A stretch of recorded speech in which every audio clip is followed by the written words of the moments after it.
এ যেন আরেক কক্সবাজার। সুনীল জলরাশি, নির্জন পরিবেশ আর সমুদ্রের গর্জনে মুগ্ধ ভ্রমণপ্রেমীরা। ঈদের ছুটিতে পর্যটকদের ভিড়ে মুখর মিরসরাইয়ের সুপারডাইক সমুদ্র সৈকত। ঢাকা চট্টগ্রাম মহাসড়কের মিরসরাই সদর থেকে ২৩ কিলোমিটার পশ্চিমে অবস্থিত এই সমুদ্র সৈকত, যা পর্যটকদের নতুন গন্তব্য হয়ে উঠেছে।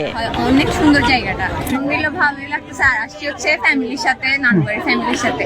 একটা অনুষ্ঠান আসছিলাম তো রাস্তার পথে পরে, তাই এখানে এসে সবাই ঘুরে গেলাম আর কি, একটা স্মল ফ্যামিলি গ্যাদারিং।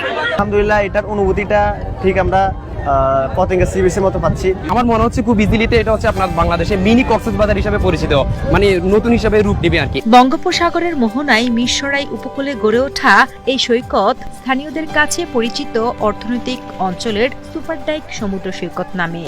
নতুন এই পর্যটন স্পটের এক পাশে সাগরের নীল জলরাশি, অন্য পাশে সবুজ ম্যানগ্রোভ বন। অবসর সময় কাটাতে এখানে ভিড় করছেন স্থানীয় ও আশেপাশের জেলার মানুষ। কেউ ইঞ্জিন চালিত বোটে চড়ে উপভোগ করছেন উত্তাল ঢেউ, কেউ বা হাঁটছেন নির্জন বালুর চরে। ঈদের ছুটি ছাড়াও এখানে প্রতি শুক্রবার থাকে পর্যটকদের আনাগোনা। তবে দূর দূরান্ত থেকে আসা মানুষের সংখ্যা এখনো তুলনামূলক কম। আমার মন খারাপ হলে আমি প্রায় সময় এখানে চলে আসি। ফার্স্ট টাইম এসে ভালো ফিলিংস হচ্ছে। একান্ত ফ্যামিলি নিয়ে সময় কাটানোর মতো জায়গাও বলা যায়। আশেপাশের পরিবেশও খুব সুন্দর, আসা যাওয়ার রাস্তাও খুব ভালো।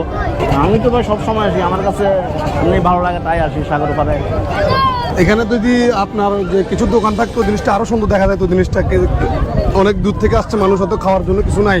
একসময় এখানে ছিল না কোনো যোগাযোগ ব্যবস্থা। পুরাতন বেড়িবাঁধের খাল দিয়ে নৌকা চালিয়ে গভীর সমুদ্রে মাছ ধরতে যেতেন জেলেরা।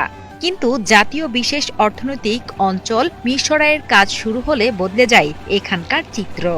অর্থনৈতিক অঞ্চলের সুবাদে নির্মিত হয় সড়ক, আর পুরাতন বেড়িবাঁধ পেরিয়ে সমুদ্র সংলগ্ন গড়ে তোলা হয় সুপারডাইক। আর এতেই এটি পরিণত হয় নতুন পর্যটন গন্তব্যে। সমুদ্রের বিশালতা আসলেই সুন্দর। আশা করতে সেখানে মন মানসিকতা এমনিতেই ভালো হয়ে যায়। সব থেকে ভালো লাগলো পরিষ্কার পরিচ্ছন্ন এখনো পর্যন্ত আছে, দেখে অনেক ভালো লাগতেছে। এখানে পরিবেশ, তার আসা যাওয়া, যে রোড দিয়ে আসলাম, তো এখানে অনেক ভালো লাগছে আলহামদুলিল্লাহ। প্রত্যেক শুক্রবারে কিন্তু এখানে প্রচুর পরিমাণে মানুষ ঘুরতে আসে, দেখতে আসে। তো আমরা আজকে আসছি এদের চতুর্থ দিনে, আজকে ফ্রেন্ডদেরকে নিয়ে আমরা ঘুরতে আসছি আর কি। আসলে ইকোনমিক জোন এটা আমাদের মিরসরাইবাসীর জন্য অনেক একটা গৌরবের বিষয়। তো আমরা ঈদের ছুটিতে আমরা এখানে বেড়াতে আসছি, আমার দুজন ভাইরা আসছে, এখানে আমাদেরকে ঘুরে নিয়ে আসছি। অনেক দূর থেকে এখানে আসে। অনেক সুন্দর অর্থনৈতিক অঞ্চল, সমুদ্রের পাশাপাশি বাগান আছে, বিভিন্ন ফ্যাক্টরি আছে, এগুলো দেখার সৌভাগ্য হয়।